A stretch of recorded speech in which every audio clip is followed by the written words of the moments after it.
Hello and a warm welcome to Portfolio Watch. I'm Gugulethu Mfupi. Now in today's episode, we look to reflect on 2018, the year that certainly saw quite a lot happening. Everything from Ramaphoria to, of course, the pause on that initial excitement and substantial declines that we saw in South Africa's equity market. Despite all of this, as we head into 2019, what should we as investors expect?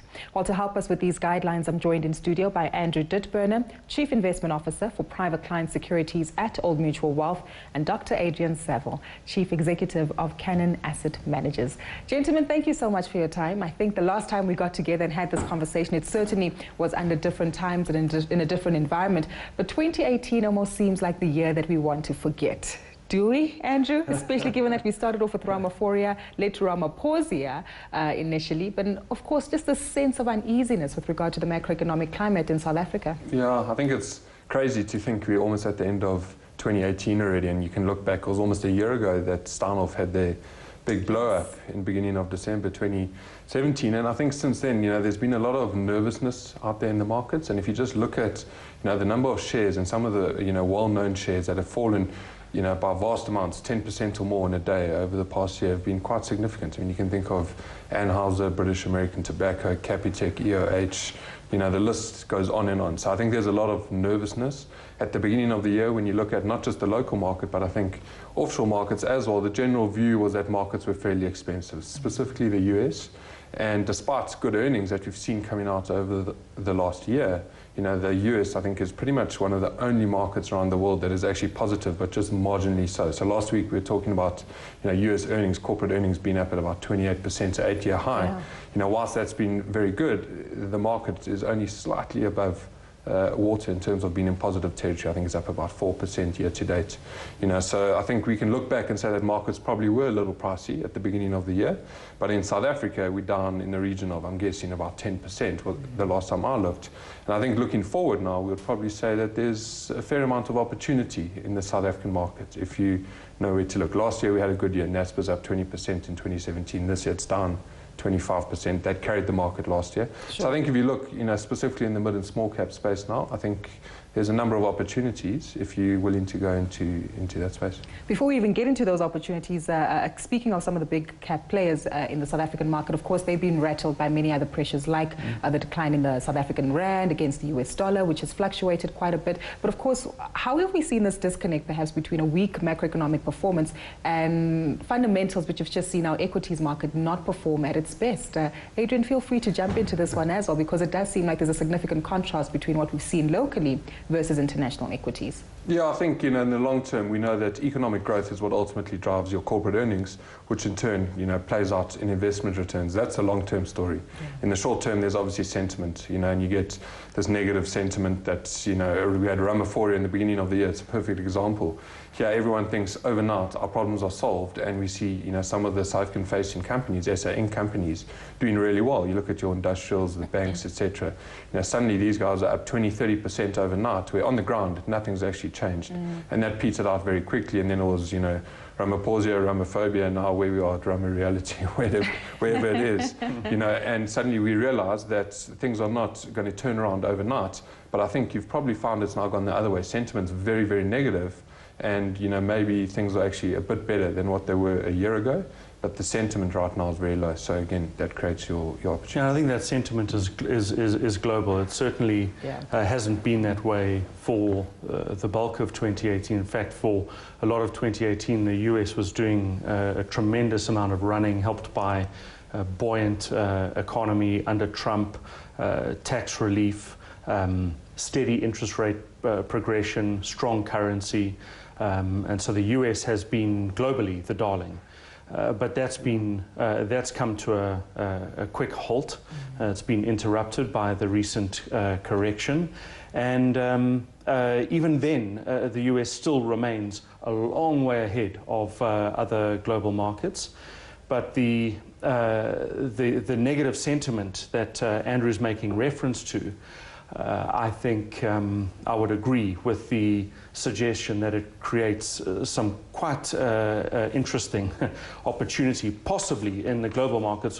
One of the most interesting amongst the advanced economies is Britain, the British market, where Brexit has put a lot of pressure on those British stocks, and not just domestic British stocks, but British stocks facing outwards too.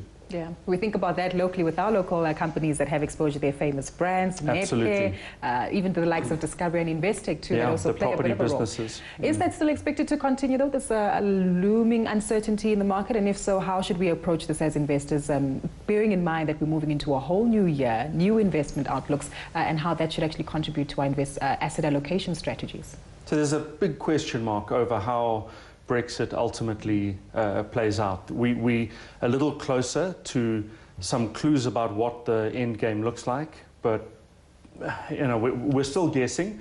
And one thing markets hate under all circumstances is uncertainty. They don't like guessing. And the greater visibility, better line of sight they have. And so Theresa May, I think, will work her way towards that, and we will have that certain outcome, even in very bleak scenarios or negative scenarios, down case scenarios.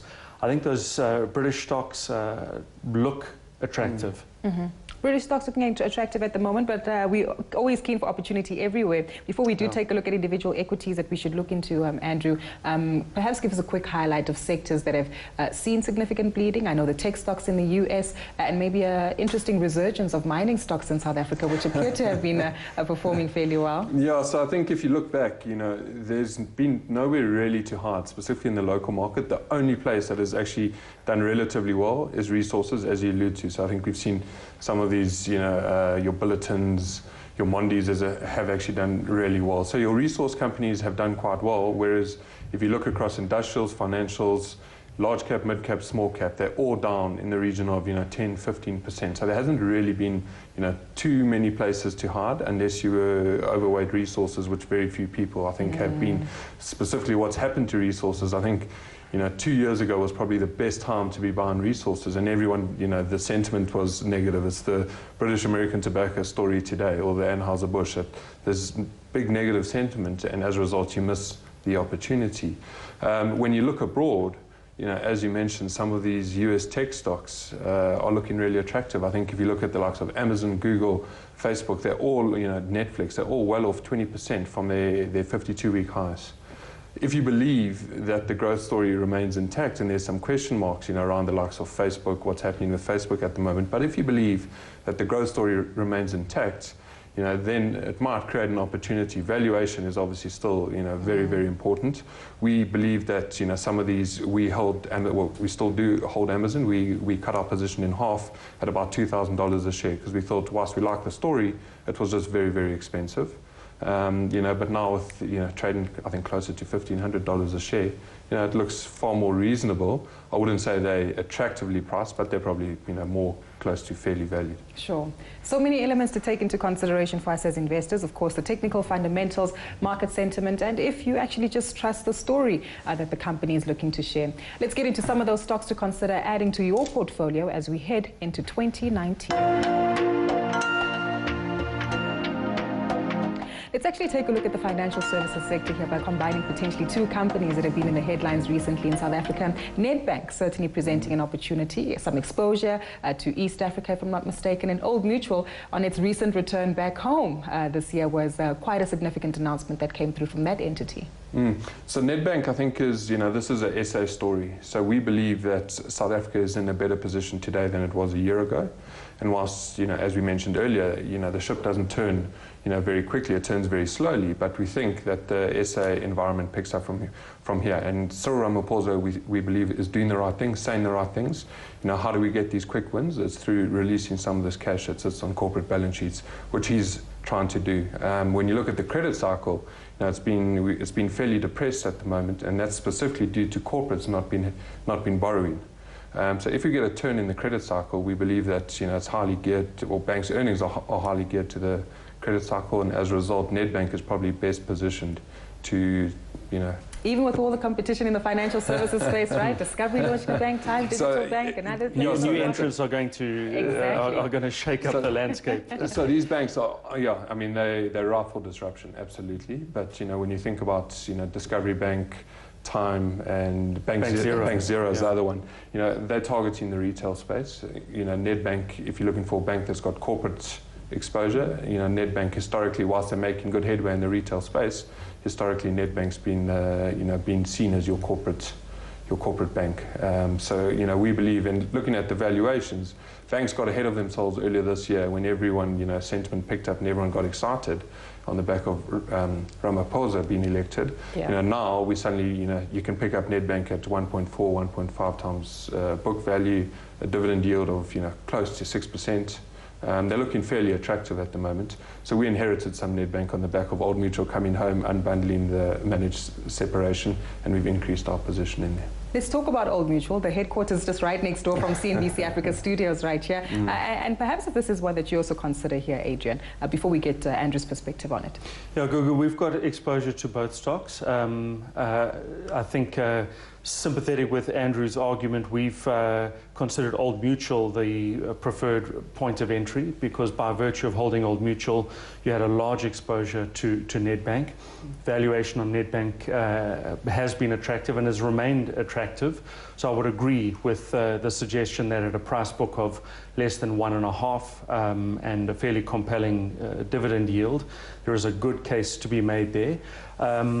I'm not as convinced that their corporate business won't be squared up to by the new entrants. Bank Zero might be the one to look to on that score. And of course, it's a highly contested landscape, even in the absence of new entrants. But their book is strong, the business is well managed.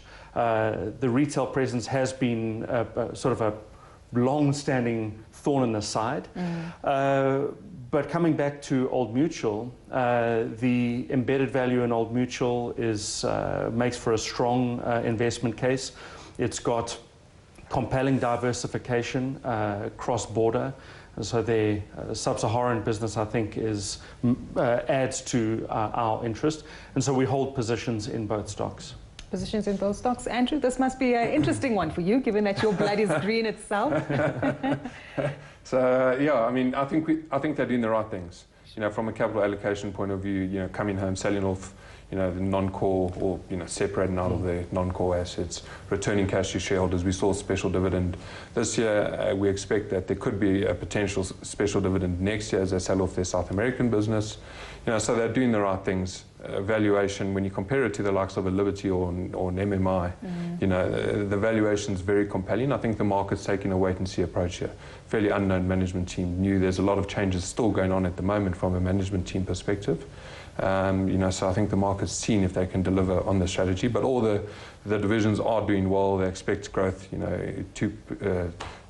2% plus of nominal GDP, which on these valuations I think looks fairly reasonably priced. Sure, and I guess that exposure as well to the increasing growing consumer base across sub-Saharan Africa also adds to a positive regarding the numbers and growth potential there. Yeah, absolutely. Indeed. Well, those are just a few stocks for us to consider. When we do come back from the break, we'll take a look at the likes of Datatech, Telkom and Altaba. If you want to find out how they, of course, present an interesting value proposition, stay with us after the break. But in the meantime, feel free to keep your emails coming by sending them to portfoliowatch@abn360.com or tweet us at CNBC Africa, #PortfolioWatch. We'll be back right after this.